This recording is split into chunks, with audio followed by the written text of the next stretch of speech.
आज जो हमारे गेस्ट हैं उनके YouTube के ऊपर एक नहीं, दो नहीं, 17 चैनल्स हैं और 18 मिलियन से ज्यादा सब्सक्राइबर्स हैं। उनका इंग्लिश में भी है चैनल, हिंदी में भी है और लैंग्वेजेस में भी है। उनके चैनल का नाम है Josh Talks. Please give an energetic and warm welcome Supriya and Shobhit.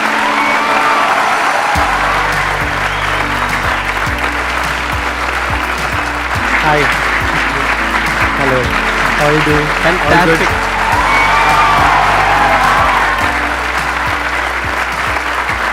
Please have a seat. कितने लोग हैं आप में से जिन्होंने जोश टॉक्स की वीडियोस देखी हैं? सबने देखी है, ऐसा कोई नहीं होगा जिसने नहीं देखी होगी। हाँ। लेकिन एक और इंटरेस्टिंग बात, कितने लोगों ने इनको आज से पहले देखा है? एक ने। तो आज आप देखने वाले हैं और समझने वाले हैं कि जोश टॉक्स के पीछे की जो टीम है, यानी कि जो फाउंडर्स हैं, उनकी क्या विजन थी कि जिस वजह से जोश टॉक्स इस लेवल पे पहुंच पाया जिस लेवल पे आज है। फर्स्ट ऑफ ऑल, जब 2014 में हम जोश टॉक शुरू कर रहे थे, आपका the biggest motivational seminar ever was the most inspiring thing on the internet. And कई बारी हमने उसको शायद 5-6 बारी देख रखा है तब भी, और उसी की वजह से कहीं ना कहीं जोश टॉक्स हमने स्टार्ट किया था। अरे वाह, क्या बात है।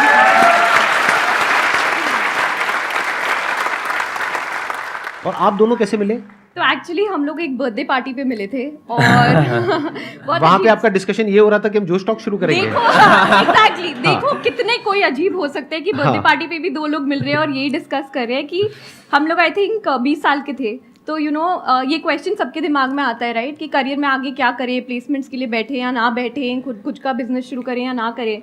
तो हम लोग भी यही डिस्कस कर रहे थे कि सब लोग इतना कंफ्यूज्ड हैं और कोई एक प्लेटफॉर्म नहीं है जो लोगों को डायरेक्शन दे सके। एंड आई थिंक वो 1.5-2 घंटे बस हम एक दूसरे से ही बात करते रहे। उसके बाद काफ़ी सारी कॉन्वर्सेशंस वाइट बोर्ड सेशंस में बदल गई और फिर हमने एक अजीब सा लोगो बनाया पहला हमारा, जो एक्चुअली फ्लेम्स होती थी। तो हमने जोश को लिखा और उसके साथ आग लगा दी। एंड वी सेड कि बस यही करना है। आपको था शुरू से कि आग लगानी है। हाँ, ठीक है। Absolutely. आपने जो अपना ये चैनल शुरू किया था वो इंग्लिश में किया था, लेकिन आज की डेट में हिंदी वाला जो आपका चैनल है वो सबसे बड़ा है। उस पे ज्यादा सब्सक्राइबर्स हैं और इंग्लिश वाले पे कम है कंपैरेटिवली। हमने जब इंग्लिश में शुरू किया वो हमारा स्टार्टिंग पॉइंट था, लेकिन जो हमारी ग्रोथ हुई वो एक्चुअली हिंदी की वजह से हुई। फिर हमने 6 और रीजनल लैंग्वेजेस में लॉन्च किया, तो मराठी, तमिल, तेलुगु, मलयालम, पंजाबी, बंगाली। तो आज की डेट में जोश टॉक्स 10 लैंग्वेजेस में है। मुझे वो दिन याद है जो स्टार्टिंग वाले थे, इतना डर लगता था कि क्या कर रहे हैं, यूट्यूब चैनल बना रहे हो। और तब यूट्यूब बड़ा नहीं था जैसे आज है, तो किसी को समझ नहीं आ रहा। हम घर पे भी बात करो, बोल रहे तुम क्या कर रहे हो, मतलब ये क्या करने की कोशिश कर रहे हो। और जब स्पीकर्स को इनवाइट करना था तो बहुत ही फनी। तो हमारे फर्स्ट स्पीकर जिनको मैंने कोशिश की थी इन्वाइट करने की, वो थे पापा सीजे, जो एक बहुत ही बड़े कॉमेडियन, स्टैंड अप कॉमेडियन है। तो सुप्रिया और मैं क्या करते थे, उनके सारे शोज देख के ना कहाँ पे शोज हो रहे हैं वहां चले जाते थे। अब टिकट लेने के पैसे तो थे नहीं, तो हम क्या करते थे, शो के बाहर वेट करते थे। तो हम 4-5 शोज गए। जो 5वें शो गए ना, वो हो रहा था साइबर हब में, और बाय चांस उस दिन उनका असिस्टेंट नहीं आया था। तो शो के बाद उनको अपना 1-2 बैग खुद उठा के लेके जाने पड़ रहे थे और सुप्रिया में भाग के गए। हमने एक बैग पकड़ लिया और हमने बोला हम आपको गाड़ी तक ड्रॉप कर देते हैं, हम फैंस हैं। और वो 4 मिनट की वॉक में from the auditorium till dropping him to his car, we convinced him कि आप जोश टॉक्स में आके टॉक। क्या बात है।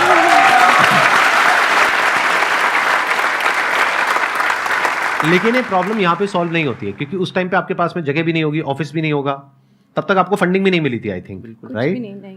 तो फिर आपने कैसे किया, मैनेज कैसे किया? स्टूडियो, कैमरा सेटअप, ये सब रेंट पे लिया, कैसे किया?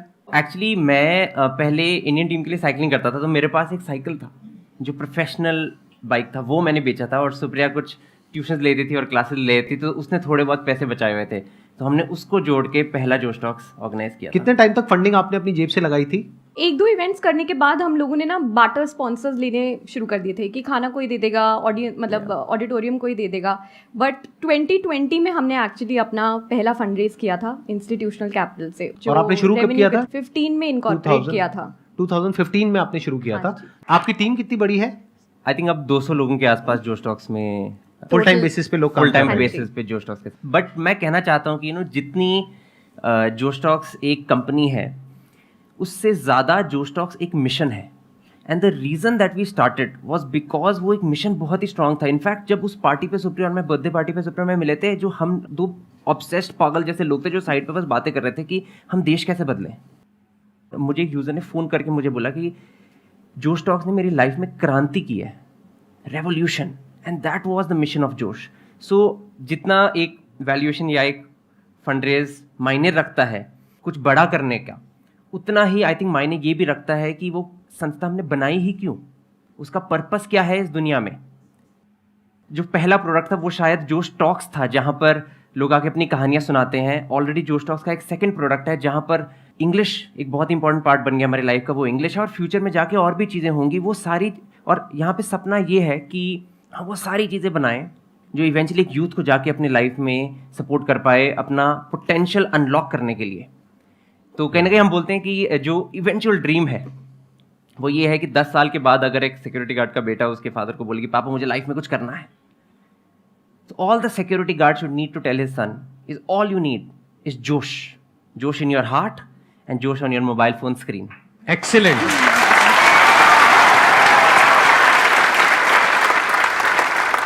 Q&A सेशन शुरू करते हैं। मेरा क्वेश्चन ये है कि जब आपने ये करना स्टार्ट किया तब आपके पास ऑब्वियसली काफ़ी सारी डिफ़िकल्टीज आई होंगी, फेल्यूर्स आए होंगे, तो आपने इस सब से कैसे डील किया? मैं इसको और थोड़ा एक्सटेंड कर देता हूँ क्वेश्चन को कि आपने अपनी पूरी जर्नी में जब तक आपने फंडिंग रेज नहीं करी थी तब तक सबसे बड़ी प्रॉब्लम कौन सी फेस करी? यानी क्या कोई ऐसा पॉइंट आया जब आपको लगा कि अब आगे नहीं हो पाएगा? आई थिंक आज भी वो पॉइंट्स आते हैं। तो ये ना बोलना कि सिर्फ पहले वाले दिनों में फेलियर होता है, आई थिंक हर रोज़ अगर आप एक बिजनेस चला रहे हैं रोज़ उतार चढ़ाव होते हैं और फेलियर तो बार बार ही आता है, बट वो फेलियर से डील करने की क्षमता बढ़ जाती है ओवर टाइम। बट जो पहला आई थिंक हमारा जो फेलियर था ना, जिसमें मतलब रोने निकल गए थे, वो था जब हम लोग लीप कर रहे थे 2016 में जो त्यागराज स्टेडियम में था। हमें ना कोई ढंग के स्पॉन्सर्स मिल नहीं रहे थे, एंड जो स्पॉन्सर्स थे वो उन्होंने बैकआउट कर लिया 2-3 हफ्ते पहले, और हमारा पूरा इवेंट का लगभग खर्चा था 35-40 लाख रुपए। हमारे बैंक अकाउंट में शायद बचे थे 8 लाख रुपए। हमारे पास प्रोडक्शन वाले को देने तक के पैसे नहीं थे। तब हमने एक हफ्ते पहले तक हम सोच रहे थे कि चलो इसको कैंसिल करते हैं। फिर हमारे एक दोस्त हैं, हम उनको ब्रेकफास्ट पे मिले, उन्होंने बोला कुछ भी हो जाए ये इवेंट तो करना ही करना है। फिर हमने काफ़ी इंटरेस्टिंग चीज़ें करी, बट बेसिकली हमने क्या किया कि चलो स्पॉन्सर्स नहीं आ रहे तो खाने का मेला लगा देते हैं, लोगों को फूड स्टॉल्स बेचते हैं। 60-70 फूड स्टॉल लगे हुए थे, बिकॉज हम लोग 20-20, 40-40 हज़ार जुटा के वो कॉस्ट पूरी करने की कोशिश कर रहे थे। बट आई थिंक एक चीज़ जो उससे ना उस पूरे दौरान मुझे एक बहुत बड़ी रियलाइजेशन हुई कि अगर आप किसी से मदद मांगो ना तो एक्चुअली लोग आपको मदद करते हैं। जो हमारे उस टाइम पे प्रोडक्शन वाले पूरा सेटअप था, उन्होंने आज तक हमसे पैसे नहीं लिए, बिकॉज जब उन्होंने जोश टॉक्स को देखा, जब वो वहाँ आए, उन्होंने ये एक्सपीरियंस किया, उन्होंने बोला कुछ नहीं होता, ये इट्स लाइक कि मैंने ज़िंदगी में कुछ अच्छा कर लिया and this is it for me.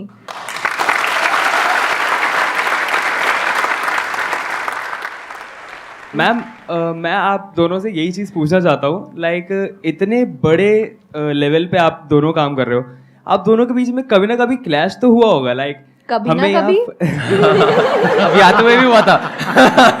Clash like funding यहाँ डालें, फंडिंग यहाँ डालें, या किसी और को बुलाएं, ऐसा कुछ? क्लैशेस तो हर को फाउंडर्स के बीच में होते हैं, क्लैशेस हर तरह की रिलेशनशिप में होते हैं, घर पे भी होते हैं, राइट। बट आई थिंक जब आपका पर्पस आपके उस क्लैश से ज़्यादा बड़ा हो, जब आपको पता है कि आप किसी मिशन पे काम कर रहे हैं, आपको अपना एंड गोल दिख रहा हो कि हम दोनों उसी रास्ते में चल रहे हैं, तो आई थिंक कि आप चीज़ों को रैशनलाइज करना शुरू कर देते हैं। एंड ऐसी काफ़ी सारी सिचुएशंस होती हैं जब हीटेड आर्ग्यूमेंट्स हो जाती है, फिर हम लोग ब्रेक ले देते हैं कि चलो ठीक है 30 मिनट बाद मिलेंगे, थोड़ा ठंडा होके। फिर ज़्यादातर ऐसा ही होता है कि हम लोग दोनों सेम चीज़ ही कह रहे होते हैं, बस वो दूसरे शब्द में कह रहे होते हैं, इसलिए वो लड़ाइयाँ शुरू हो जाती हैं। बट एक बार ही आप उसको थोड़ा ब्रेक डाउन करो, थोड़ा टाइम दो एक दूसरे को और बोलने की वो स्पेस क्रिएट करो, तो अपने आप ही प्रॉब्लम सॉल्व हो जाती है। आपकी सबसे लंबी लड़ाई कब तक चली है? मतलब कितने दिन तक चली है या कितने टाइम तक चली है? ऐसा कभी हुआ आई थिंक वो नियर बाय वाले ऑफिस में हुआ था ना एक बारी। क्या हुआ था? एक बारी लंबी चली एक और ये मैंने देखा है, ये पता है बड़ा मजेदार। आपको एक पॉइंट बताता हूँ, यहाँ पर अभी आपने एक चीज ऑब्जर्व करी होगी, लड़कों को याद नहीं रहता है। मुझे याद ही नहीं रहता। मेरी वाइफ मेरे को कहती है ना, जब मतलब घर पे ऐसा कुछ भी कि भाई ये हुआ था इतने साल पहले, मैंने कहा क्या हुआ था, मेरा भी एक बिल्कुल यही एक्सप्रेशन होता है, क्या हुआ था, कुछ हुआ था, क्या लड़ाई हुई थी, अच्छा, और उसको एग्जैक्ट याद होता है। उसको पूरा वर्ड टू वर्ड पूरी पिक्चर याद है, पूरा वो सारा बता देगी। उस टाइम पे आपने ये कलर के कपड़े पहने थे, ये आपने कहा था, ये फिर ये हुआ था, फिर ये हुआ था, फिर ये हुआ था। मैंने कहा अच्छा जी हुआ होगा, आप कह रहे हो तो सही होगा। हाँ, एनी हाउ आप लोगों ने ऐसा भी कुछ किया होगा कि अपना काम डिवाइड कर रखा होगा, अपना अपना डिपार्टमेंट अलग अलग डिवाइड किया होगा ताकि कॉन्फ्लिक्ट होने के चांसेस ही कम हो। ऐसा कुछ किया आप लोगों ने, या एक ही डिपार्टमेंट को आप दोनों हैंडल करते हैं? हमने ये काफ़ी कोशिश की है कि जो भी हम चला रहे हैं वो सिर्फ हम दोनों पे डिपेंडेंट ना रहे। तो हमारे 6 से 7 कोर टीम मेंबर्स हैं जो डिफरेंट डिपार्टमेंट्स या टीम्स को हैंडल करते हैं। और फिर शोभित और मेरा रोल भी काफ़ी डिवाइडेड है। जैसे मैं बिजनेस को देखती हूँ और फंड रेजिंग, इन्वेस्टर्स एट्सेट्रा, और शोभित प्रोडक्ट संभालता है। ऑल्सो जोश जैसे स्ट्रक्चर वो ये है कि हम 6-7 लोग हैं जो ब्रॉडली जोश टॉक्स को चलाते हैं, और फाइट्स हम सबके बीच में होती है। लाइक हमारी टीम में हर्षदेव, मितुल, शीनब, दर्पण, हम सब लोग हैं जो हर क्वार्टर मिलते हैं और चलाते हैं। और कई बार क्या होता है कि हर्ष का ओपिनियन मेरे से बहुत स्ट्रांग है, तो हमने ये डिसाइड किया है, हमारे कमरे में रूल ये है, जिसका भी सबसे स्ट्रांगेस्ट ओपिनियन है वो जीत रहा है। क्योंकि उस रूम में जो 7 लोग हैं, हम 100% एक दूसरे को ट्रस्ट करते हैं कि we are here to unlock human potential. अगर एक देव का व्यू बहुत स्ट्रांग है कि नहीं शोभित यही करेंगे हम, फिर हम वही करेंगे। डजंट मैटर कि सुप्रिया क्या सोचती है या शोभित क्या सोचता है या हर्ष क्या सोचता है। तो the strongest opinion wins. That's the rule we have created and we get over it. आप दोनों की अपनी जोश टॉक है, इन द सेंस कि मतलब आपने कभी खुद कोई टॉक कंडक्ट करी है अपने प्लेटफॉर्म पे? नहीं, तो अभी आपको तक तो घर का है, क्यों नहीं करते? मतलब घर की खेती है। मेरा होता मैं तो कभी नहीं छोड़ता मैं तो हर टॉक से पहले 5 मिनट के लिए आ जाता। चलो डन, फिर आज हम संदीप सर से प्लीज प्रॉमिस करवा रहे हैं कि सर आके जोश टॉक देंगे।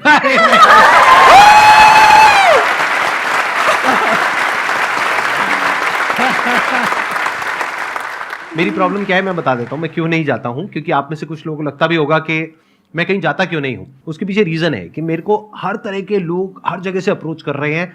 तो अगर मैं किसी भी एक भी जगह जाता हूँ तो बाकी लोग बुरा मान जाएंगे कि आप यहां क्यों नहीं आते हो। तो मैं सबको एक ही बात कहता हूं कि मैं कहीं भी नहीं जाता हूं। तो अगर मैं कहीं भी गया तो मैं गया। मेरा क्वेश्चन आपसे ये है कि मैं खुद सोशल मीडिया मार्केटिंग फील्ड में हूँ, एंड आप लोगों को जिस तरीके से इन्फ्लुएंसर्स को रीच आउट करना होता है, इट्स नॉट ईजी। जब शुरुआती फेज़ रहा होगा तब ईजी नहीं रहा होगा, बहुत ही मुश्किल रहा होगा, आप बहुत पीछे भी पड़े रहे होंगे जिस तरीके से अभी आप बता रहे हो। लेकिन एंड तक उस चीज़ को, डिटर्मिनेशन को आपने किस तरीके से मेंटेन किया? आई थिंक ये एक्सेप्ट करना चाहिए कि किसी भी चीज़ को करने के लिए हार्ड वर्क, मतलब मेहनत तो लगेगी, राइट। तो ऐसा नहीं है कि पहले हमारे लिए डिफिकल्ट था और आज आसान है, सब लोग आ रहे हैं जोश टॉक्स पे और बहुत इजी हो गया है। पर्सनली जो हमने तब करी थी और जो हम करते आ रहे हैं फॉर इन्विटेशंस और लोगों को लाने के लिए, स्पेशली बिकॉज आपका ये फील्ड है, इसकी आप उन पे ना अटके रहिए, उनके नेटवर्क को मैप करिए।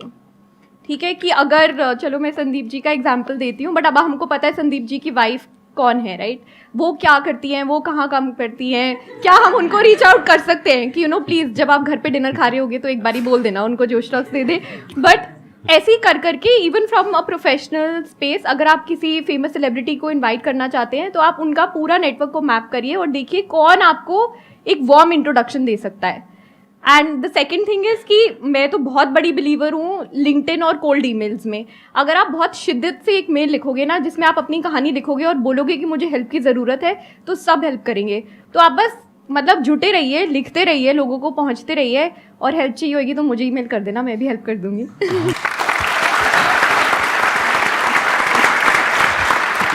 देखो मैं यहाँ पे थोड़ा सा ऐड करता हूँ कि क्या आसान होता है और क्या मुश्किल होता है। अगर आप प्रैक्टिकली रियलिस्टिकली चलोगे तो सब कुछ आसान है। अब प्रैक्टिकली रियलिस्टिकली चलने का मतलब क्या है कि अगर आज ये किसी को अप्रोच करेंगी, 10 में से 5 लोग हाँ कहेंगे, 10 में से 5 लोग ना कहेंगे। आज अगर आप किसी को अप्रोच करोगे तो 100 में से 1 हाँ कहेगा या कहेगी, 99 ना कहेंगे। अगर ये बात आपको पता है तो बहुत आसान है। 100 ईमेल भेजने में क्या देर लगती है? कितनी देर लगती है मुझे बताओ? एक ही तो ईमेल है, वही तो कंटेंट है, बस उसमें नाम ही तो चेंज हो रहा है। 1 घंटा, 2 घंटा, 3 घंटा, 4 घंटा, इतना तो आप इंस्टाग्राम पे डेली टाइम पास करते हो रील्स देख करके। सही कह रहा हूं, गलत कह रहा हूं? तो क्या गया आपका? कुछ भी नहीं, 4 घंटे तो लगे। तो अगर आपको पहले से पता है तो आसान है। हाँ, अगर नहीं पता है तो बहुत मुश्किल है। जैसे फॉर एग्जाम्पल आप यहां से दिल्ली से कहीं जा रहे हो, आपको पहले से पता है कि ये जो डिस्टेंस है ये 300 किलोमीटर है, तो बहुत आसान है। बट अगर आपको पता ही नहीं है कि वो कितना किलोमीटर है, तो हर 1-1, 2-2 किलोमीटर पे जाकर के आप रुक जाओगे। अरे आया नहीं, ये क्या हुआ, हम इतना दूर आ गए, हम 50 किलोमीटर आ गए, अभी तक नहीं आया। तो अगर आपके जो गोल्स हैं वो रियलिस्टिक हैं, प्रैक्टिकल हैं, तो सब कुछ आसान है। फिर अपने माइंड में आप बिठा सकते हो कि 100 ईमेल्स भेजना आसान है। जब मैं आसान है बोलता हूं, मैं ये नहीं बोलता कि आपने एक को भेजा और एक से रिस्पॉन्स आना आसान है, नहीं। 100 ईमेल्स भेजना आसान है, 100 पे भी रिस्पॉन्स नहीं आए तो 100 और ईमेल्स भेजना आसान है। और जब एक दो को आप अप्रोच कर लेते हो ना, तो धीरे धीरे एक नेटवर्क बनने लग जाता है। आज जैसे हमारा एक तरह का एक नेटवर्क बन गया है कि आज मेरे शो में जो भी लोग आए हैं, अगर उनमें से किसी की भी कॉन्टैक्ट डिटेल इनको चाहिए तो ये हमसे ले लेंगे, हमें किसी की कॉन्टैक्ट डिटेल चाहिए होगी तो हम इनसे ले लेंगे। तो बेसिकली एक नेटवर्क बन जाता है। जब आप किसी से मिलते हैं या आप उनसे कोई हेल्प लेते हैं तो आपको हमेशा दिमाग में ये ज़रूरी है रखना कि मैं उनकी कैसी हेल्प कर सकता हूँ या कर सकती हूँ, या मैं उनकी सहायता कैसे कर सकता हूँ। तभी एक रिलेशनशिप बनती है जो over a period of time last कर पाती है। ये नहीं है, क्या होता है ना, कभी कभी लाइक अभी काफ़ी लोग हम लोगों को भी मेल लिखते हैं, वो हमेशा होता है कि वो बस बिना किसी ऑब्जेक्टिव की हेल्प मांग रहे हैं या बिना किसी ऑब्जेक्टिव की चीज़ें मांगी जा रही हैं, तो उससे काम नहीं चलता। आप थोड़ा लाइक एक वेल डिफाइंड क्वेश्चन पूछो तो लोग आपको आंसर करेंगे। और हमेशा ये दिमाग में रखो कि इस रिलेशनशिप में मैं क्या वैल्यू ऐड कर सकती हूँ, इसको मैं क्या कैसे ग्रो कर सकती हूँ। Because at the end of the day everyone is just about relationships. जितना आप रिलेशनशिप को ग्रो करोगे उतनी ही सबकी तरक्की होगी। मैम मेरा क्वेश्चन आपसे है, तो मैंने खुद का अपना इंस्टीट्यूट स्टार्ट किया है अभी। स्टार्टअप में मेरा बिजनेस पार्टनर, मेरा जो पार्टनर है वो मेरा ब्रदर ही है। बट एक्चुअली होता क्या है कि सब जैसे आसपास के जो लोग होते हैं वो देखकर ये कहते हैं ये तो बहुत छोटी है, हाइट में छोटी है, ये वो, मतलब बहुत कुछ ऐसा होता है, सुनने को मिलता है। बट ये कुछ नहीं है, तो बहुत ज़्यादा ना डिप्रेस, मतलब ऐसा होता है कि कई बार हम सोचते हैं कि नहीं, इसको बंद कर देना चाहिए। इस फियर को हम ख़त्म कैसे करें, ये मैं जानना चाहती हूँ। मैं यहाँ पे आपका पॉइंट एड्रेस कर रहा हूँ कि आप हाइट में छोटे हो, ये है वो है। तो हम ना एक मीटिंग में गए थे और ये फेसबुक के ऑफिस में मीटिंग थी। व्हाट्सएप के सीईओ इंडिया आए थे और उन्होंने कुछ इनवाइट किए थे कुछ लोगों को जो अच्छा चला रहे हैं, व्हाट्सएप फेसबुक अच्छे से यूज़ कर रहे हैं। तो वहाँ पे बहुत सारे लोग थे फैंसी कपड़ों में, ये सारा कुछ। और वहाँ पे सुप्रिया और मैं भी गए और मैं साइड में बैठा था। मेरे को डर लग रहा था, इतने बड़े बड़े लोग हैं कमरे में।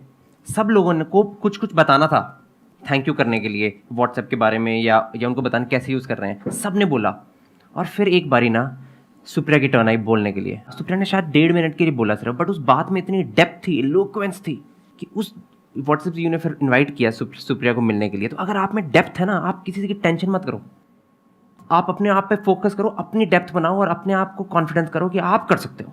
जब टाइम आएगा ना, दुनिया देखेगी। आप कोई भी काम करेंगे ना तो क्रिटिसिज्म तो आपको मिलेगी। लोग बोलते हैं छोटे हैं, मैंने आज 4.5 इंच की हील्स पहनी हुई हैं। अगर उनको यही दिखाना है कि हाइट पे मैच करने से मतलब आपका जोश मैच हो जाएगा तो हम वो भी कर लेंगे। तो आप हमेशा अगर कोई आपको क्रिटिसाइज कर रहा है ना, उसको आप फेस वैल्यू पे लो। उनके अंदर की इनसिक्योरिटीज़ हैं जो वो आप में कमी निकालने की कोशिश कर रहे हैं, और ये हमेशा होता है। अभी तो आपने अपना बिजनेस शुरू करा है, जब आप इन्वेस्टर से पैसे मांगने जाओगे एज अ फीमेल तब भी आपको प्रॉब्लम होगी। फिर आपके पेरेंट्स बोलेंगे आप शादी कर लो, शादी के बाद बोलेंगे बच्चा कर लो। तो हमेशा ये प्रॉब्लम्स तो अब बढ़ने वाली हैं, तो इसको एक्सेप्ट कर लेते हैं और बस आप जुटे रहो। किसी भी बिजनेस को सक्सेसफुल होने में 7 से 8 साल लगते हैं ताकि वो सस्टेनेबल हो। अपने आप में बस बिलीफ रखना है। अगर आपको सेल्फ डाउट हो जाएगा ना तो आप आगे नहीं बढ़ पाओगे। बस जुटे रहो एंड मतलब सब कुछ आसान है।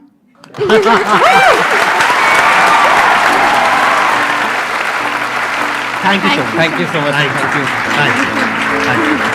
Thank you so much.